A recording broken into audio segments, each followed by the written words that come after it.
Good morning, everybody. It's a lovely sunny day here. I think it's going to be a beautiful day. So we're doing advanced idioms and phrasal verbs. This is the 42nd lesson, and this uses a book by Ruth Gaines and Stuart Redman. It's from chapter 53, and the book is called Advanced Idioms and Phrasal Verbs, or Advanced Phrasal Verbs and Idioms. I can't remember. Oxford University Press. You'll find it easily with Google. So in this chapter, we look at some more formal expressions. And I'm not sure I would call them phrasal verbs, and I don't think they do in the book. They call them prepositional verbs. And I think the reason why is because phrasal verbs, when you think of something like take up, it can mean a lot of different things, yeah? And it means a lot of different things that are totally different from the verb take. Adhere to, you can say take up, take on, take off, take in. They're all phrasal verbs, but you don't really get adhere on, adhere with, and you only really get adhere to. And so let's call these prepositional verbs rather than phrasal verbs, because adhere to means stick to, and when you adhere to something, adhere means stick. Adhesive is glue. And so we're using it in the typical meaning of the word, and that's why it's not really a phrasal verb. And the same goes for most of the words on the board. So if you adhere to something, you stick to it, yeah? And keep to and stick to would be informal ways of saying this. And these are certainly phrasal verbs, yeah? You can say keep up with, keep on with, stick, maybe, stick by, stick. There are a lot of different ones with, prepositions that work with these verbs. But if you adhere to the law, you stick to the law, you are a law-abiding citizen. You abide by the law. So adhere to and abide by are the same, yeah? You adhere to the rules, you adhere to the law, you adhere to the agreement, or adhere to the terms of the contract, yeah? Something like that. So, you adhere to something, you stick to it, you keep to it, okay? And it is formal, certainly. You often see this at work. Okay, if you dispose of something or somebody, you get rid of something, you throw it away. Yeah, now it might not be physically put something in the bin, like throw something away, because you might dispose of,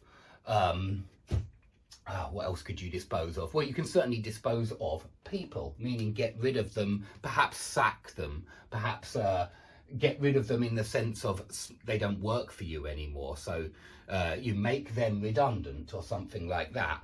But usually you dispose of things, I must admit. You dispose of something, maybe your business doesn't need something anymore, and so you need to dispose of it. Now, it might not be easy to dispose of it. You might need to pay somebody some money. Perhaps you've got loads and loads of tyres, old tyres. You're in the car business, yeah, you're in the automobile business, and you've got loads of tyres, and you need to dispose of those tyres.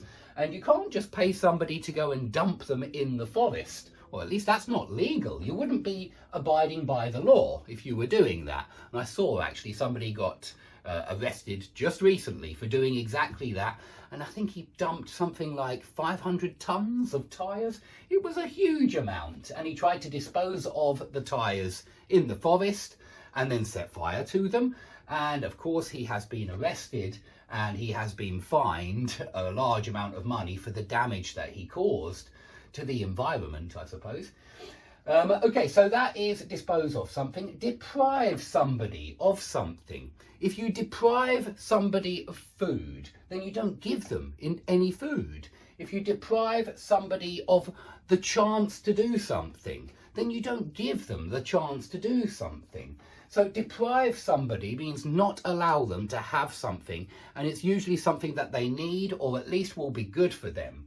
You don't want to deprive somebody of oxygen, they will die very quickly. And you don't want to deprive somebody of food or drink, because again, they will die very quickly. So this is a very formal way of saying that you didn't allow somebody to get usually what they needed. Okay, so deprive somebody of something. And if you say he was a very deprived child, it means that he didn't get a lot of what he needed. So he didn't get a lot of good, healthy food. He didn't get a lot of love and attention. He was a very deprived child. Okay, now, if you are a deprived child, if you have a very difficult upbringing, and don't forget that word, it's very useful.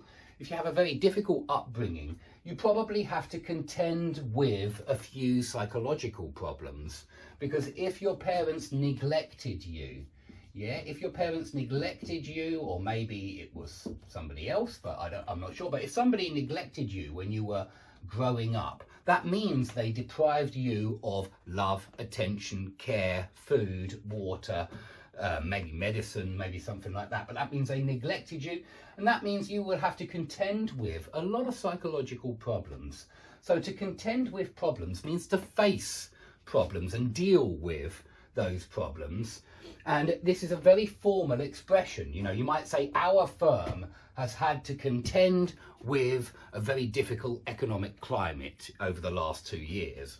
I think most firms have had to contend with a very difficult economic climate over the last few years.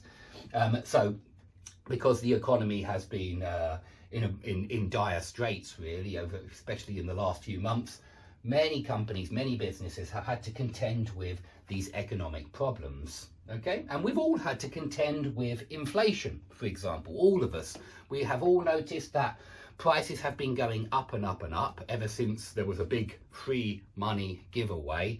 I think it started in March 2020 in my country, but there was a big free money giveaway, and now we have to contend with the consequences, the results of that free money giveaway, because when you just print money and give it to everybody, what happens is you push prices up, and that means that we all now have to contend with skyrocketing energy prices, skyrocketing food prices, and it's all because of those 2 years of printing money and throwing it to everybody. And of course, this impinges on our finances. So impinge on means have a negative effect on something. Now, of course, all of this money printing impinges on your wallet, it impinges on my wallet, it impinges on our children, because we're not able to buy them or to provide for them. That's a very good one as well, to provide for somebody. We're not able to provide for our children thanks to the terrible decisions of the last 2 years. Yeah, we all have these higher prices to contend with, and of course they impinge. This inflation impinges on our finances, on our wallet. Okay, so they're all excellent words for sounding formal. Now, if you pride yourself on something, this means you take great pride in one of your positive qualities or one of your skills.